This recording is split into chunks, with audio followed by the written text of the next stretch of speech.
Hey everybody, welcome to In the Red Zone. Sean Brown, Michael Johnson here, and it's time for Week 9 college football picks. We are finally there. Huge games this week. But before we get to that, we need to recognize our official sponsor, BUSR. Go to busr.com/redzone. Sign up, make your $100 deposit. 100% matchup bonus with only a 5-time rollover. Use promo code SPORTS100FP and deposit $100 and minimum deposit is $25 if you use crypto. So go support BUSR. And now let's briefly talk about Week 8 because we thought it was kind of going to be a lackluster week. Turns out, survival week. Yeah, it started out as a day where you were like, what is going on? What's happening? Right. Cincinnati was struggling. Oklahoma was struggling. Yeah. I mean, there were several teams. I mean, even Alabama and Tennessee was... That was close until the fourth quarter. Right. Yep. Yeah, so, man, some teams just kind of walking the tightrope a little bit. And then, of course, the game to talk about was Illinois and Penn State. Yeah. Penn State loses in 9 overtimes. 9 although, overtimes. Let's be honest, it's considered the longest game in FBS history, but it's not comparable to the LSU Texas A&M 2018 7 overtime where you're actually trying to score touchdowns. Yeah, that got into the 70s. This game ended 20-18. Right. 9 overtimes. You would have never thought that a 9 overtime game would be the final score would be 20-18. And it just blows my mind. James Franklin comes out and just says they weren't ready to play. Yeah. They were overlooking Illinois. That's bottom line. I really do think a lot of teams right now are just kind of starting to look a little bit ahead to those rivalry weeks. And, just Oklahoma, for instance, they have a very backloaded schedule. So they've got, I just wanted to bring this up briefly, but they had, I just saw a tweet from _Brad Johnson on Twitter. Just to give him credit, Oklahoma's opponents' win-loss record so far this season, the first 8 opponents were 20-37, and the next 4 opponents are 22-7. So it's about to get which is the same really thing tough for the Big Ten East with Michigan State, and Penn State. Well, Penn State lost, but still Penn State, Ohio State. Ohio State's now the same way. The next 3 weeks they all play each other, and it's like they're going to decimate each other basically, and we're going to see who's going to come out ahead in that race. Ohio State, I would say, is probably pretty similar schedule-wise to what OU was. They really haven't played anybody that just stands out, as other far than as Oregon. But there's not a win that you can look at there and be like, oh, that's what puts them ahead. So. Well, we'll talk about it when we get to the picks, but OU has got problems on defense. Totally. Ohio State. I'm gonna try to keep that. You're very right. Ohio State looks like a different team than the one that lost to Oregon. Yeah. They just do. They're doing what they're supposed to be doing. They're blowing teams out that they need to. I'm pretty jealous because when you get up to that spot on the mountain, you're supposed to do that to teams. Right. You're going to have a target painted on your back, but you got to just say, forget that. I'm going to take care of business this week and not play down to their opponent's level. And you know what? Every team has one game where they just have to survive. Hopefully this was OU's. And They've already had them. Well, I They've know, had them throughout the entire season. I think this was Cincinnati's, which is why I don't penalize them for struggling with Navy. I think that they were overlooking that game, I believe. Yeah. And I think, but they got the win. That's the most important thing is they came out with a win. So, they stay at number 2 in the AP. 5 teams on Oklahoma's schedule has had hope in the second half. Right. I mean, it's ridiculous, well, and they play 5 of those teams next year. And it's just the scene in Avengers Endgame comes up where Hawkeye says, "Don't give me hope." Like those teams are thinking, "Don't give me hope." Well, go check out SEC Shorts, and they've got a couple of videos about Georgia and hope. Yeah. So go watch their videos. Yeah, that one's really good. Those are really good. Yeah. Hey, all right, let's go ahead and get into our picks. Well, before we get into the picks, yes, do not forget to smash that subscribe button. This week we are TKO. What were we? Yeah, we're gonna knock it I'm out. not a boxer, but we're gonna TKO that subscribe button. It's a little cheesy, but something I like to do. Anyway, like the video, share it, let your friends know, and go bet with BUSR. We've got some people that are signing up, just not a whole lot that are betting. So we know there's some of you out there playing because you're saying you're winning off our picks. So yeah. hey, go use BUSR. Use our please. sponsor. If you're going to use our picks, you might as well use our sponsor too. But there are some sites that some people just like, it's easy for them and stuff. So I understand it. But these guys are good people. Yep. They will take care of you. So you ready? Let's get on to the picks. Week 9, 20 games to pick here. Got some really good ones this week. And then we had to throw a couple in there. But overall, it should be a great week for college football. And we're going to start out with Cincinnati, a 25.5-point favorite against Tulane. Tulane got decimated this past week against SMU, I believe. Yes. SMU, briefly, I'm going to mention them. Tanner Mordecai. Actually, we are picking them later, so but Tanner Mordecai and Calcaterra, amazing. Yeah. SMU, just they struggle in defense, same as OU. A little tear rolls from my eye because those are former Sooners that are just. I'm so proud of them. I mean, Calcaterra was a guy that. The program at OU just told him, you've got too many concussions. I mean, we don't feel comfortable with you playing out on that field. We're not going to be a part of it. He medically retired from football and then gets to go to another program. Okay. But on to this one. Tulane really struggled. They had a hard time with SMU, and SMU covered last week. So here, Cincinnati 25.5-point favorites. I'm going to take the Bearcats. I think they bounce back. They had their close game. I think that they are going to reevaluate themselves this week. They're going to go back and watch that film, and I think Luke Fickell is going to get it in their heads like, guys, we're fortunate to still be number 2 in the AP after that game, and we can't afford to have that. We're a group of 5 school. The only way a school in a group of 5 is going to make the playoffs is you just have to dominate everybody. Yeah. I mean, this is a game they should win by 35, and I think they go out and they get it done this week, even on the road. So I think Tulane. It's not the team that we saw playing against Oklahoma, or maybe it was, and Oklahoma was just that bad that early. But they are just not good. They have a good quarterback, but they just don't have a lot of weapons around. So Cincinnati, I do believe that this was just their kind of wake-up call game. Yeah.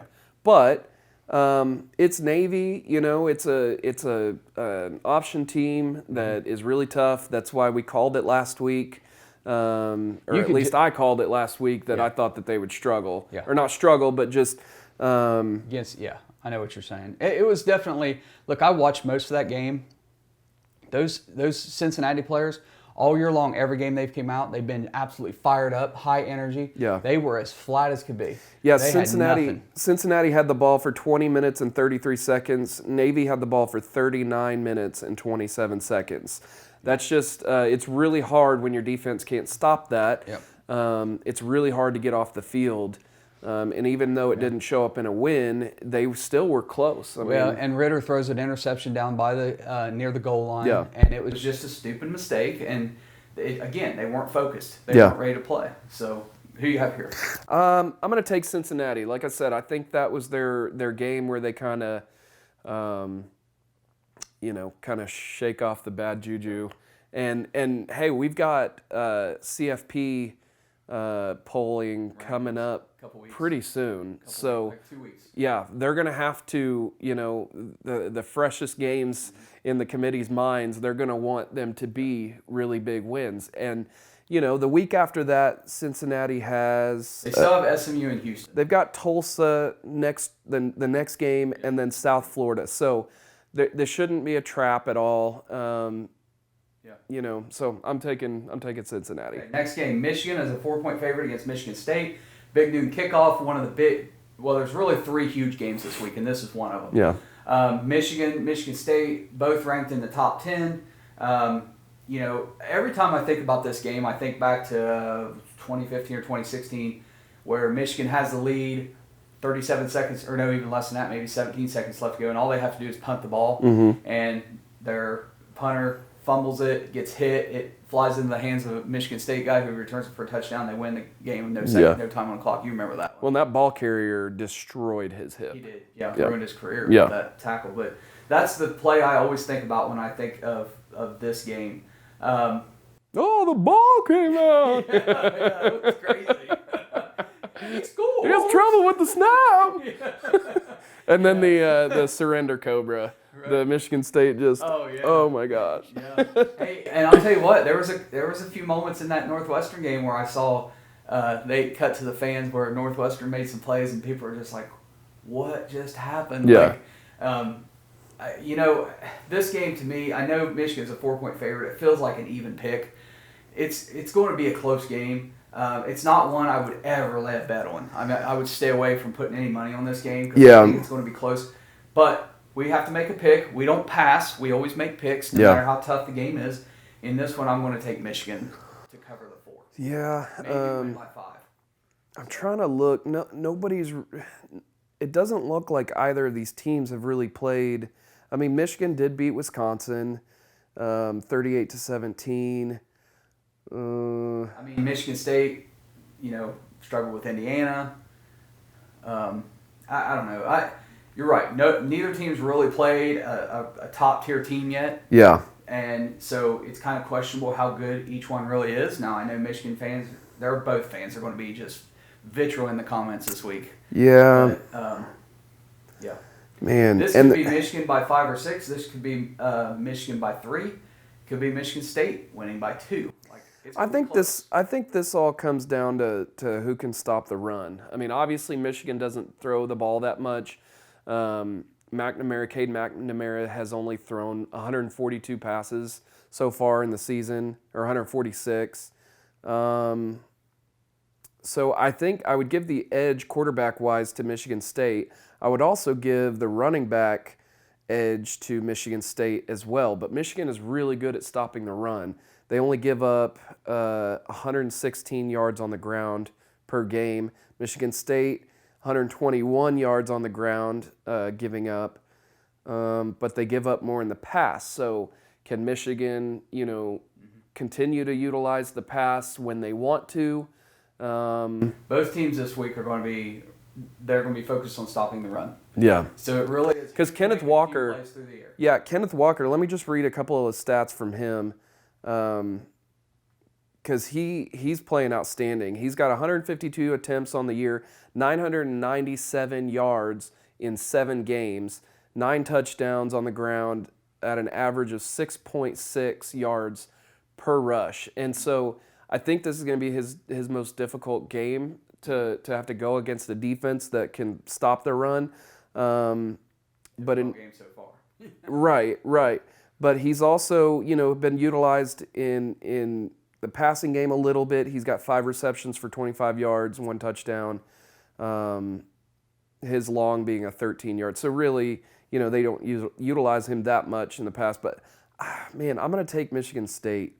Okay. I just think the home team. I can't fault you for that. I mean, I think it's a toss-up. Yeah, I wouldn't touch this money-wise, but. The more I look into it, I don't know. I know that Michigan's for real this year, but I'm going to take the home team. Okay. Iowa is at Wisconsin. Wisconsin a 3.5-point favorite. Wisconsin is coming off the win against Purdue after Purdue beat Iowa. Iowa had a bye week last week, chance to kind of right the ship a little bit and prepare for this game. I don't think Iowa ever is going to take Wisconsin lightly. Wisconsin, I think, started 1-3 and then won their last 2. So they're kind of hitting a little bit of a roll there, if you want to say momentum-wise. This is another one I think stays very close. And just the bottom line is I'm taking the underdog in this one. So since Iowa is the underdog, I'm going to take Iowa. Yeah, Wisconsin just continues to do things that Wisconsin always does and has running backs that just are able to gain disgusting yards. Yeah. In their last game against Purdue, they had 2 rush for over 140 yards. Ches Malusi ran for 149, and then Braylon Allen ran for 140. And if you know about Wisconsin, you know that they Jonathan Taylor, they constantly have running backs that, several years ago. So. But I will say, if there's a strength to that Iowa defense, it's stopping the run. And the one thing that Wisconsin's not been able to do is when they struggle running the ball, they have not been able to throw the ball. Oh, Graham Mertz is sitting at 2 touchdowns and 7 interceptions on the year. Exactly.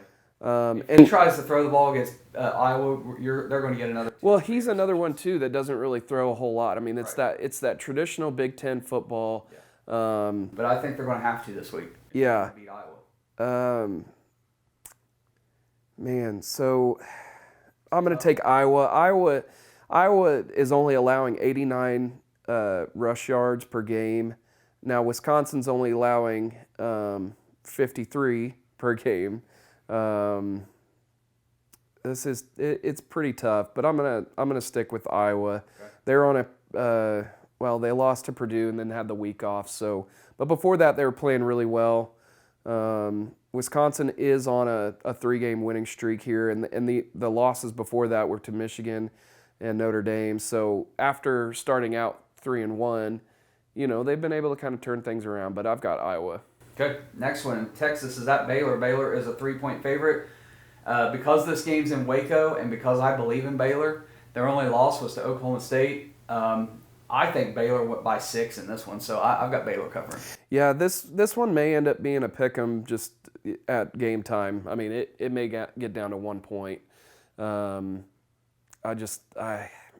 Texas is coming off a bye week. Well, both teams are coming off bye week. Yeah. So Texas has to, And Texas is on a 2-game losing streak. They lost to OU and Oklahoma State, and then Baylor, they lost to Oklahoma State 24-14, but then they beat West Virginia and BYU. Surprised me in that one. I think Baylor is extremely well coached. Dave Aranda's doing a really good job there. And then Bohannon, their quarterback, is playing playing really good. He's got 12 touchdowns on the year, 1 interception. Casey Thompson is still just kind of inconsistent. But I will take Baylor in this one. All right, next one. Miami is at Pitt. Pitt is an 11-point favorite. Pitt beats Clemson by 10. Miami knocks off NC State. I don't know how NC State is still in the AP top 25 after getting beat by Miami. I don't understand that at all. But somehow they are. So anyway, this game, Miami heads up to Pittsburgh. Look, Pitt to me is the best team in the ACC. They're dominant. I don't care about the loss to Western Michigan. I get it. Like, that's the comment I see everybody. Pitt lost to Western Michigan. I don't care. Yeah. They're not the same team that played against Western Michigan, just like Ohio State's not the same team that lost to Oregon. Yeah. They're different football teams, and Kenny Pickett's playing amazing. Mm-hmm. And, for them to put up, what was the score, 27-17? Mm-hmm. Yeah. To put up 27 points against Clemson's defense. And Clemson's playing bad on offense, but their defense has still been playing really tough this year. Yeah. They're still, one of the top 20 defenses in college football. And for Pitt to do that, I just think, I know Miami finally gets a win. They're probably feeling good about themselves and everything, but they got to go on the road, and they haven't seen a team other than Alabama. They just haven't really played a team like Pitt since that Alabama game. I've got Pitt covering 11. I think they probably win by 15. Yeah, Pitt is averaging 45.3 points per game and only giving up 19.6. Miami is very close to giving up more points than they're scoring. They're at 32.1 scoring and giving up 30 a game. And then Pitt is just able to, through the air, on the ground, they're able to gain yardage, and I think that they walk away with the ACC this year. I mean, surprisingly, but Kenny Pickett, man, he's just playing really, really good. Pitt Wake Forest game is going to be. Yeah. That's going to be a game. Yeah. Because that's offense versus offense. This is the first time Wake Forest has been ranked what they are since 1947. Yeah. That's insane. That's crazy. Yeah. That's a long time. But I've got Pitt in this. You got Pitt? Okay. I don't think it's very difficult. Okay. Iowa State's a 7-point favorite at West Virginia. I got Iowa State, and I'm not picking them just because they just knocked off Oklahoma State. West Virginia's really struggled since that loss to Oklahoma. They're not playing very good at all, and I think Iowa State is just the better team. I think they go in there and win by 10 or more. Yeah, they lost West Virginia lost to Oklahoma, Texas Tech, Baylor, and then they beat TCU, which TCU is just not the typical Gary Patterson-led TCU team. Right.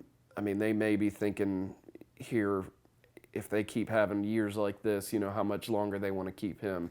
Yeah, I think he'll get a couple more years. I mean, He's been there a long time. He's been there a while. TCU is normally near the top. Yeah. Competing. They're competing every year. Every 5 years, they should be competing for the Big 12. I mean, that's just... And TCU is not a job. It's not a premier job. Yeah. So if you lose him, who do you replace him with? He is there. Like, he's going to be there as long as... Oh, as long as it's like Gundy, yeah. But the next coach you hire is probably only there until they get a better job. So do you want to be that as TCU? Yeah. I mean, I believe that the grass is not always greener on the other side. I think in this situation it would be bad for TCU to want to run him out of town. They could go get Coach O. Coach O, okay. Then you'd have Go play some Big 12. they'd have Aranda going against O, Right. For that rivalry between Baylor and TCU. That was a really good Coach O impression too. That was really good. I like Coach O, I really do. I like that he was so calm when getting just like housed by Ole Miss. He was just, y'all are losing, not me. I saw that on Twitter too. You guys are losing. This isn't me. I have got Iowa State. 5-2. I think that they're on a good little streak here. They beat the Kansases and then Oklahoma State. I've got them. Okay. Washington State is at Arizona State. Arizona State is a 14.5-point favorite. Last time I saw Arizona State, they were up the first half on Utah and then just kind of, I don't know what happened the second half. And they just blew that game. They're back at home. Washington State, of course, lost some of their coaching staff because of the COVID vaccine mandates. We won't get into that, but I mean, they got beat by Oregon State last week. It wasn't Oregon State. They beat Oregon State earlier this year. They played BYU. BYU, Yep. And BYU won by 2. 21-19. Arizona State was on a bye week this last week. The last time we saw them, they lost to Utah. They were up on Utah, and then Utah just stormed back. In this one, I like Arizona State to win the game. I just think 14.5. That hook is kind of my thing. I don't like that. I'm going to take Washington State. I think the coaching change, I mean, there could be some players that really love those coaches that, just feel like no matter how you look at the vaccines and stuff, but there could be some players on that team that think that their coaches were wronged and, so maybe they stop playing for them. But anyway, that's got to get to their head a little bit. So I'm going to take Arizona State. Okay. I think the bye week, along with the coaches that Washington State lost, I think that plays a factor. Georgia, 14-point favorite against Florida. Give me Georgia. I don't have anything else to say. Georgia's got the best defense in the country. Florida is just there's so many problems going on right now down there in Gainesville. Dan Mullen, they're ready to run him out of town already. I just don't. I know this is a rivalry game, and typically rivalry games stay somewhat close. Yeah. But this is a different year. This is not the Georgia past. We've seen Georgia teams in the past where they've been dominant, and then they just drop a game they shouldn't drop. I don't think that's this team this year. Yeah. I think back to when Matthew Stafford was at Georgia, and you had Mark Richt was the coach. Man, every year they look like a national championship team, but it was always one game. Yeah. I think they've turned the corner this year. So not to give you guys too much hope, but I just think I don't think this is close. I think they really put it to Florida. Yeah, and besides Central Florida and Miami, Florida is the worst team at covering the spread. So they are 3-4 against the spread, and Georgia's sitting really good. They're 5-2 against the spread. I think this is an easy one for Georgia. Okay. Texas Tech is at Oklahoma. Oklahoma is a 19-point favorite. I'm taking Texas Tech, and for one reason. Oklahoma's defense, to me, is really, really bad. And apparently, I saw on Twitter this morning all the insiders at OU saying that Lincoln Riley is giving them Monday off. Now, after Texas Tech, they have the bye week, don't they? Yep. So why would you give them why would you give them a day off now? You've been struggling like that on defense. Your offense got shut out in the first half. You're taking a day off. Yeah.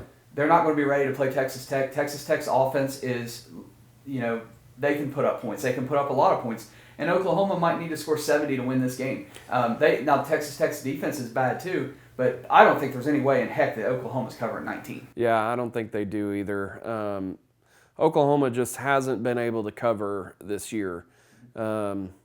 It's been wild to see. And typically, year in and year out, it seems like since Lincoln Riley got here, you had Baker and Kyler, but they don't cover a whole lot. I mean, I remember back in the day, they were, doing what Ohio State's doing now, winning 60-13, That's just not happening now. And the coaches come out all the time and say, we got to fix the problems. We got to fix the problems every week after the games. We got to fix the problems. We got to find somebody who can. Well, you should have already. Okay, let's compare for a second Ohio State and Oklahoma for 1 second, Yeah. because there's something I saw in the broadcast, something that caught my eye that I heard. So starting the season, Ohio State's defense has not been that good. Yeah. Just like Oklahoma. Ohio State's offense struggled at first. And then what they talked about during that game was what Ryan Day did was he told them we had to put our feelings aside. Kerry Combs is still the defensive coordinator, but he didn't call the defensive plays anymore. The secondary coach is calling defense. Oh, wow. And Ryan Day is no longer calling the offense. He gave up control of calling the offense, and now they've kicked it into high gear because what Ryan Day did was he went over during practice to the defensive side of the ball. Because he's an offensive genius, and he's like, hey, we're going to take what I know about offense, and we're going to help this defense to get things right. Yeah. And we're going to let somebody else call the plays, and we're not going to worry about how people, if it's hurt feelings, like we're going to do what we got to do to win. Yeah. I feel like that needs to happen at Oklahoma. Well, with the offense, getting shut out by Kansas is obviously, it is what it is. 10-0 in the first half, but they only had the ball 3 times, and you could boil it down to just a few plays. Caleb Williams gets sacked. Nobody picks up a defender, a linebacker shooting through the middle of the line, gets sacked, and then on the next play or on the next possession, he throws an interception, which he's literally trying to do a little bit too much when he had his running back wide open for for a touchdown, or not touchdown, but a first down. And then the defense just couldn't get off the field. This is all about the defense. Right. All about the defense. If you don't give the ball back to your offense, how can you go score? And then they started playing and scored 35 points in the second half.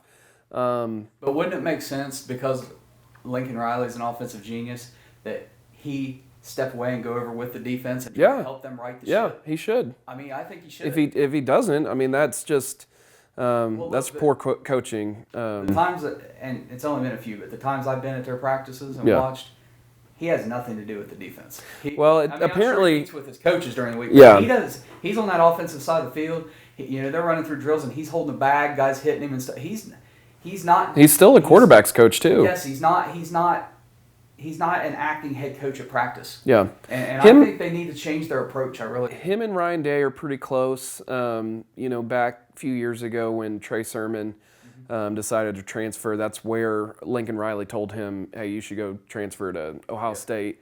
So he has good, a ton of respect for Ohio State and Ryan Day.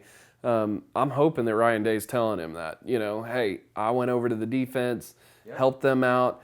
Grinch does seem a little stubborn, it seems like, right, it seems like it's kind of, hey, I took this over, but to me, I don't know. I just think that they've got a linebacker coach coaching the corners, and then Grinch with his problems in coaching the safeties. It's just we don't see any development. Right.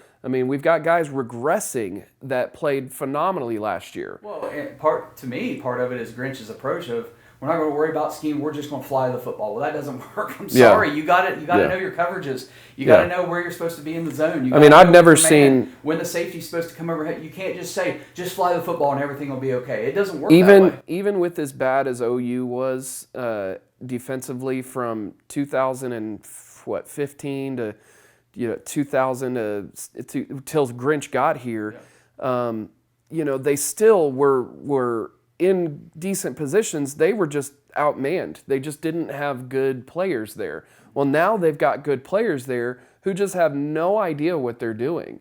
They're playing 12 yards off the line of scrimmage and then getting no pressure to the quarterback. When does that ever work? If you're going to stay off like that, you've got to have guys that can get to the quarterback. So get those defensive backs up to the line and jam them at the line, and give your defensive line time to get to the quarterback. I mean, it's just it blows my mind the amount of slant routes and easy third down conversions. They're playing off. They're playing off because the coaches have no confidence in their corners. Because that's what you do. If you think your guy's going to get beat every route, that's why you don't play up bump and run. Because if you play bump and run and you're going to get beat, you're giving up the long ball almost every. Well, and they're playing. They don't have confidence in their corners to be able to. And that's exactly what Mike Stoops did. And teams just dink and dunk down the field. That's right. And then their red zone defense has been decent. It's been okay. Usually when they get down there, they can hold them to a field goal. They've done that more than they haven't. And they're still 8-0, but this is probably the ugliest 8-0 I've ever seen. Well, the other problem, too, is when you play 12 yards off the ball, if you're at the corner, when they run those bubble screens to the wide receiver, it takes forever to get back up there and make a play, and usually there's a block, and that's why you get those big runs. Well, they're also playing a true freshman nickelback who's played nickelback the entire year, six games up till now, and they're playing him at corner because they're down so many defensive backs. But they've got younger guys that have not even seen the field at all this year. It blows my mind. Yeah, but I'm going to take Texas Tech. I know we spent a little too much time on this, but well, it's interesting because the game last week with Kansas was definitely worthy of talking because a lot of people were talking about it because they're still up there in the top. Were they four, five? Who?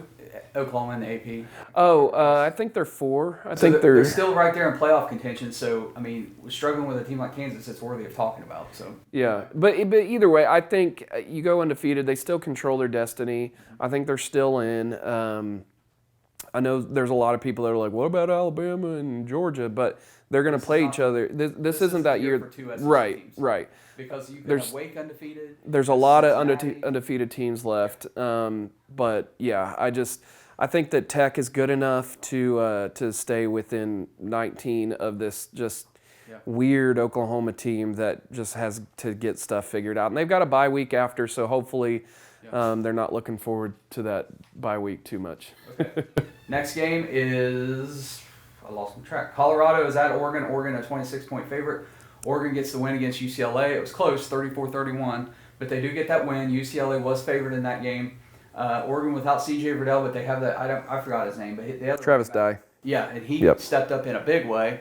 Played really good. Oregon is still they're better than I've been giving them credit for. Colorado's just bad. Yeah, they're bad. I think Oregon covers. They probably win by 31. Yeah, I got Oregon. Got that? Yep. Okay. Florida State is at Clemson. Clemson a 10.5-point favorite. Clemson loses 27-17 to Pitt. Here's the deal. These spreads, I mentioned it last week, largely based on FPI. And because of Clemson's defense and who they have as far as recruits and everything, they're overvalued in the FPI. Way overvalued in the FPI. Yeah. And so in this one here, I think they're overvalued by 7 points here. If anything, I think Clemson gets a 3-point win. So 3 to 6 points at most. Because their offense can't do anything, even against Florida State. They're going to struggle. I got Florida State covering the points, not winning the game, but I do have Florida State. I think Clemson's way overvalued. I think these spreads are way off. Right now, Clemson is the money. The money game. Put money on these games because they're overvalued in the FPI. Clemson hasn't covered one time this year. They're 0-7 against the spread. Yeah, that's why. And then Florida State, I saw that they're 3-4. So and quickly, can I bring this up? Because I said that last week because Clemson had been a 14-point favorite for the previous 2 weeks before Pitt, and they won by like 7. Mm-hmm. And so last week Pitt is a 3-point favorite. I said they're overvalued by 7 points. Pitt wins by 10. Yeah. So it's right on the money. Yeah. So. Yep. I've got Florida State. You got Florida State. Yep. Okay. Duke is at Wake Forest. Wake Forest is a 16.5-point favorite. Duke is not very good. You just wonder if Wake has a little bit of a letdown. 70 to 56 winners over Army. 126 points scored in that game. Unbelievable. Yeah. I don't think when you talk about Army and playing option, you don't ever expect scoring like this. Yeah. Against a team like that. Hats off to Wake because your offense is clicking. I think you continue doing it this week. 16.5 is a low number for this game, in my opinion. So I would definitely be putting some money on Wake Forest. Yeah, we had both taken Army in that game just because of the same reason we took Navy. I just thought that option is just really tough, but Wake found a way to score really quickly, and that was the highest scoring game I've ever seen. Army, 56 points, just incredible. So I'm taking Wake Forest this week as well. Okay, Ole Miss is at Auburn. Auburn is a 1-point favorite. I've been picking against Ole Miss every week. I got my popcorn ready for this one. Give me Ole Miss. Yeah, let's see. I looked into them. And by the way, I had somebody commenting saying, no, please don't pick Ole Miss, because if you pick them, they're going to lose. Yeah. So please don't pick Ole Miss. Okay. I'm taking Ole Miss this week. Yeah, I am too. They are 4-2-1 against the spread. Let's see. Auburn is 4-3, so similar. But yeah, I'm going to take Ole Miss. I think that Auburn's defense is pretty good. But I think that Ole Miss just has a high-powered offense that can score. As long as Matt Corral's in the game. Yeah, I just don't see Auburn really keeping up with the scoring of Ole Miss. I agree. Kentucky is at Mississippi State. This one is even, so it's a pick. I think Kentucky wins. I mean, I like Mike Leach, but Mississippi State, I don't know. They're a mid-level SEC team at best. This year, at least, Kentucky, their only loss to Georgia, and it wasn't this. I mean, I know it was a big score and everything, but the game felt closer than what the score indicated. Yeah. And I think Kentucky takes care of business. I think they go out and win. Yeah, there are. Let's see. There are 1, 2, 3, 4, 5 teams that are 85% or higher in covering, and Kentucky is one of them. Kentucky just seems to cover week in and week out. Mississippi State, what are they? They are way down the list. I still don't see them. Maybe I missed it. But anyway, yeah, I'm not seeing them. Okay. You got Kentucky? I'm taking Kentucky. I think in a pick'em like this, Mississippi State is 3-4. So Kentucky just finds ways to just cover, and they're really good. Okay. Kansas is at Oklahoma State. Oklahoma State is a 31-point favorite. Not buying into what happened with OU and going to pick Kansas, which I think a lot of people are going to want to do. Oklahoma State still controls their own destiny. They win out. They go into Norman. It's in Norman, isn't it, this year, the game? No, it's in Stillwater. So they go into Bedlam with one loss. It's an odd year. Yeah. Maybe an undefeated Oklahoma. But you win, you get the tiebreaker, and then you probably rematch in the Big 12 championship game. So Oklahoma State depends, because there's I think 3 teams right now that are tied for second. Okay. I think it's Baylor, Oklahoma State, and is it Iowa State? Yes, because Iowa State has 2 losses, and one of them was to Iowa. So they have one. I thought Iowa State beat Iowa. No, Iowa's only losses to Purdue. Okay, yeah, that's right.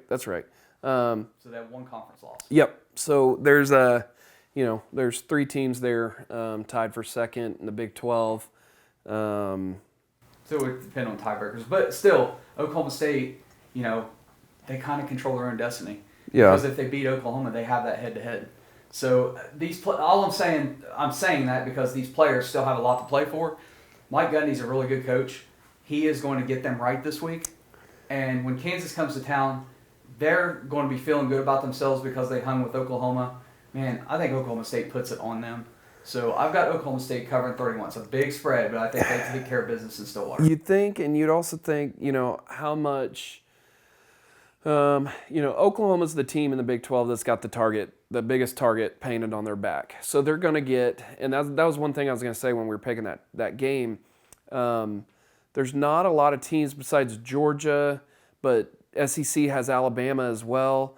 Big Ten has Ohio State, but they also have Michigan this year as well. So there's not just, in the Big 12, there's kind of that one team that's still undefeated. And well, everybody wants to beat OU and Texas too because they're going to the SEC. So right, and that's even more so. So Oklahoma is going to get every single team's best effort every week.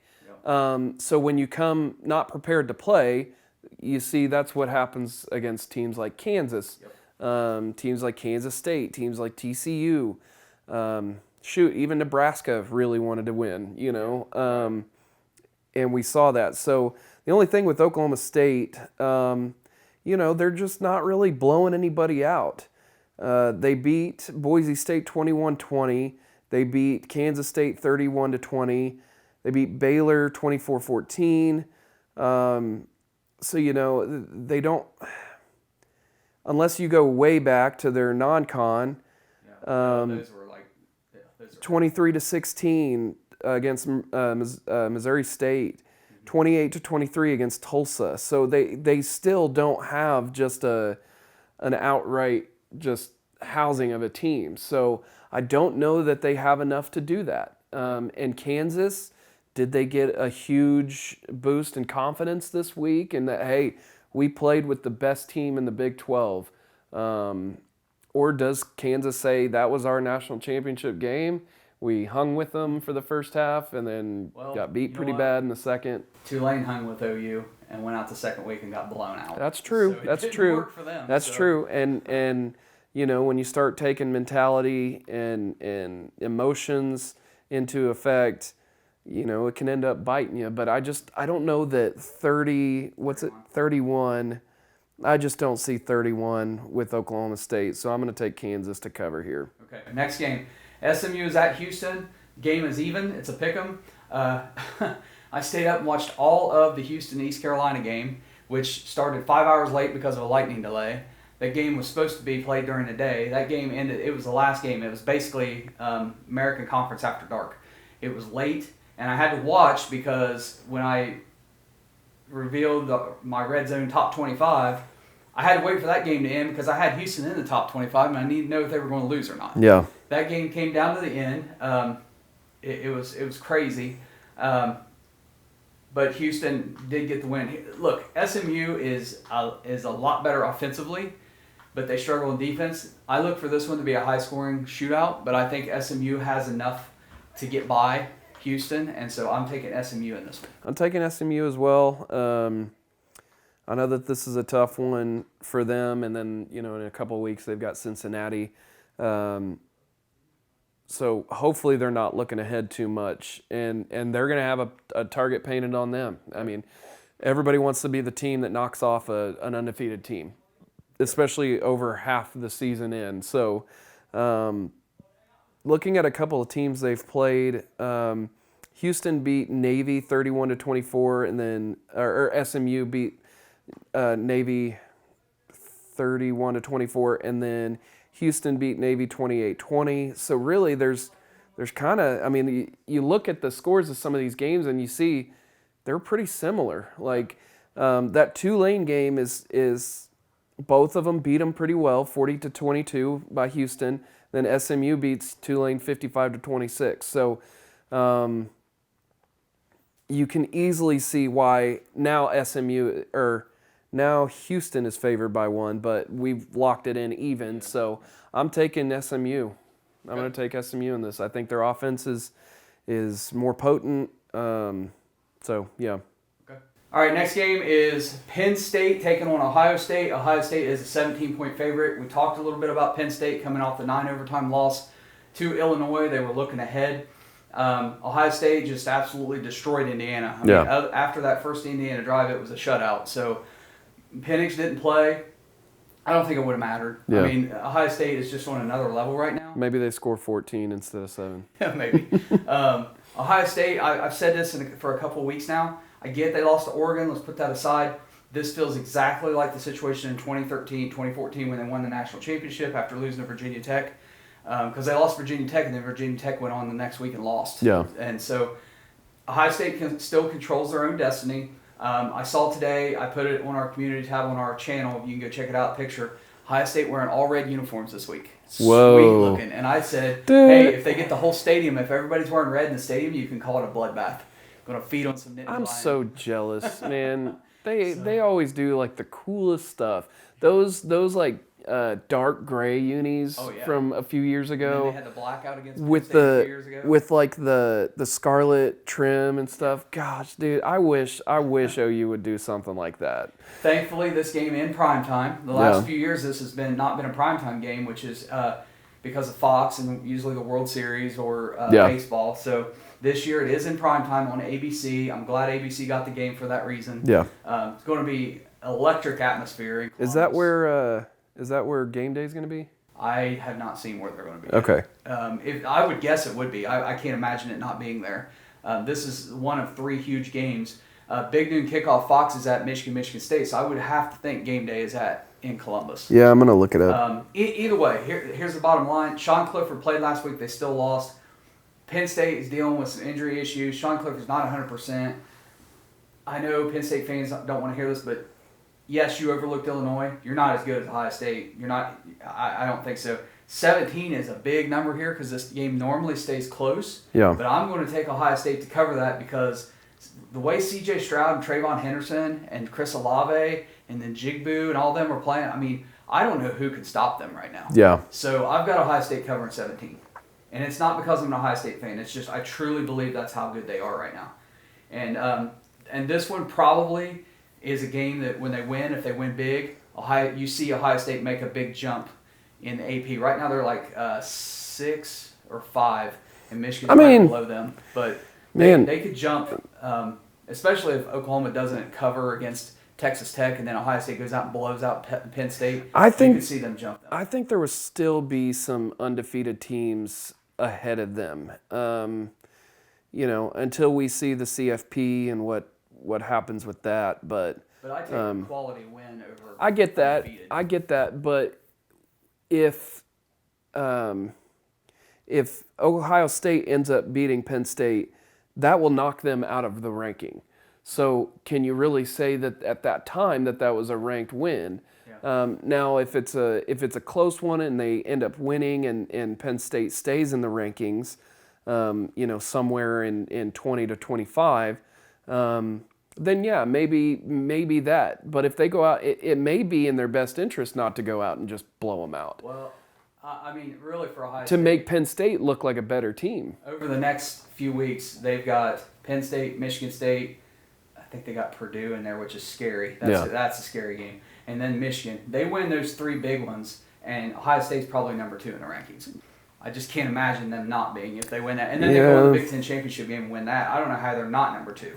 I'm just thinking back years prior. I mean, those undefeated teams really do. I mean, besides the group of 5, undefeated Power 5 teams tend to kind of stick up there unless they lose, Well, it's all fun to talk about. It'll play itself out. I mean, and I'm just thinking of this because of where OU normally sits. If they have a loss, they'll drop down, and then they kind of week by week they work their way back up, and then some teams above them start losing, and so anyway, what's the spread on this one? 17.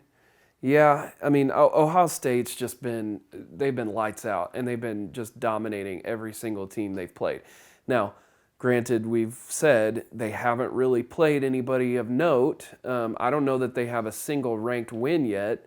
And if they just demolish them, does that knock Penn State out of the top 25? And we've talked about this. It should be who you beat, where they're ranked at the end of the season, not who you played them. But that's not how they count it. They count it as a ranked win if you beat them when they're ranked when you beat them. So Penn State's going to be ranked. So if Ohio State, even if they blow them out, it is a win against the top 25 as far as CFP is going to be concerned. Yeah. So, but I'll take Ohio State. Okay. All right, 3 games left to pick. North Carolina is at Notre Dame. Notre Dame is a 3.5-point favorite. Last time I saw North Carolina, they were absolutely destroying Miami, and then they turned around and looked like they purposely tried to throw that game. Yeah. There's no other explanation for it, for how they played, how they reacted when they finally won the game.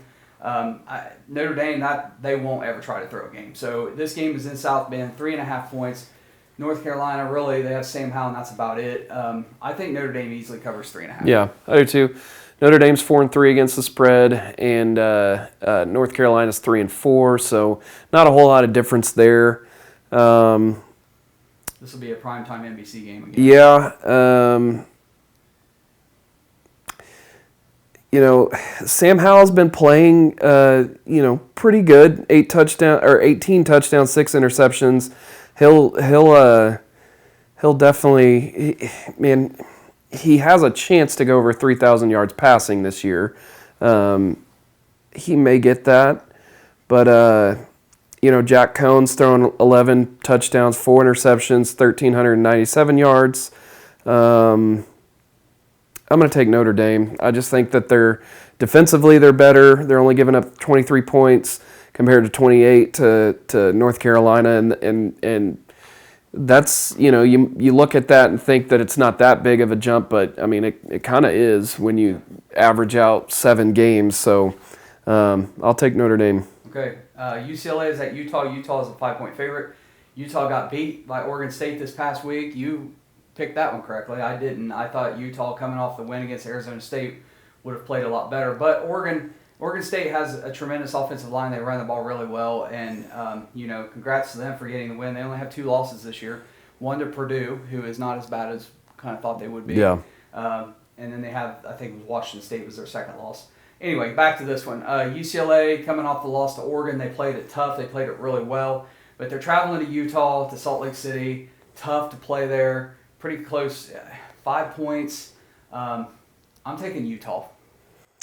Yeah. I was back and forth with this one, but I'm going to stick with my gut on this. Yeah, Utah's crowd. What time is this game at? It's one of the late ones because I had them in order that they play, so this is a night game. This might be Pac-12 after dark. 9 o'clock our time, so 7 o'clock. Man, that Utah crowd, they get after it. I mean, if the game is close, man, UCLA just kind of has been on a little bit of a slide as of late. They lost to Arizona State 42-23, and then they do beat Arizona, which is kind of a bottom dweller of the Pac-12, 34-16, and then Washington, they only win by 7 points there, and then get beat by Oregon, and then Utah losing to Oregon State. It's a tough one.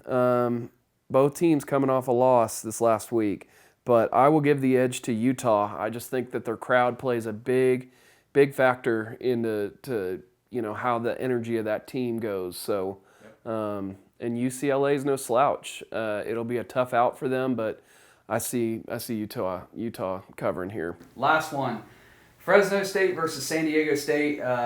This game is even. It's a pick'em. And San Diego State is ranked in the top 25. Fresno State was until they lost their second game. Yeah. This one, I'm just going strictly gut feeling after watching both teams play. And I just feel like Fresno State is going to go in there and knock off San Diego State, knock them out of the top 25. I like Fresno State for this one. I've got San Diego State. They've covered, they are 5-2 against the spread. Fresno State is 5-3, so